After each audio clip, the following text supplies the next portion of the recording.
Welcome to another edition of Straight Shooting Sports Talk, and I'm your host, Dujane Bland. And today we're talking about the NFC West. Yes, the NFC West champs and Super Bowl runner-ups, the San Francisco 49ers. And what a great season they had. Under two quarterbacks, they were able to muster up a run to get them to the Super Bowl. And going into this season, they really have a lot of good weapons going in on offense and defense with this football team. And what did they do coming into free agency? They went and signed the Super Bowl champs wide receiver who really helped them win the Super Bowl in Anquan Boldin. What a great move for this football team to add another body that can be consistent pass catcher, a consistent guy who's going to get you first downs, who's going to jump up and outwork the defender. And another weapon for Kaepernick. Now, when you look at what they may need in the draft, they really can do what they want. It's really all about depth on both sides of the ball, offensively and defensively. As every other team, let's get some depth on the offensive line. Let's try to get some guys that can help out, spell some of these guys on the offensive side at the wide receiver and the tight end position and see what we can get.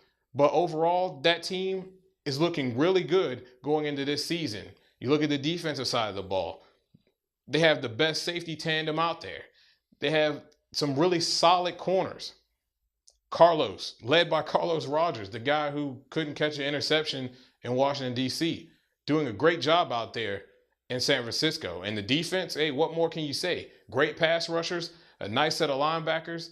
And hey, all they need to do is provide depth for this football team, and maybe, just maybe, they can repeat and make it back to another Super Bowl, and maybe this time come away with the win. In other NFL news, the Washington Redskins finally wake up and smell the coffee. RG3 now has a little bit of comfort level and his go-to guy in Fred Davis as they sign him to a deal, keeping him in Washington, D.C.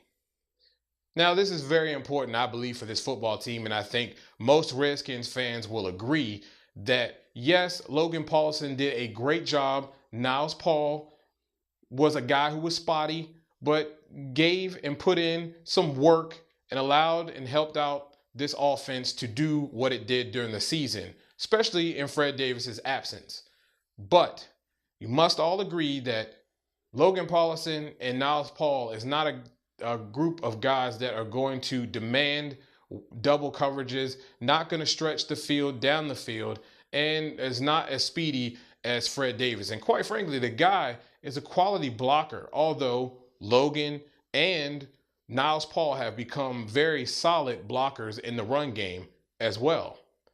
But a very important move for the Washington Redskins, who are battling salary cap issues, really need to keep a level of consistency on both sides of the ball, keeping the right amount of veterans along with the right amount of young players, and trying to continue to move forward from where they were last year.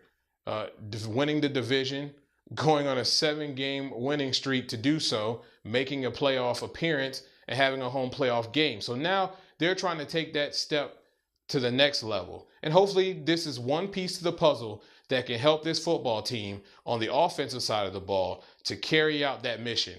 And that's to be a consistent football team who scores high points and puts pressure on the opposing team's defense. Well, again, we thank you for watching our show. Please leave your comments at the bottom of our show. We'll be more than happy to keep the dialogue going. If you have a topic that you want to hear us discuss or hear our take on, shoot us an email at straightshootingst@gmail.com. And as always, subscribe to the show. Again, you've been watching another edition of Straight Shooting Sports Talk.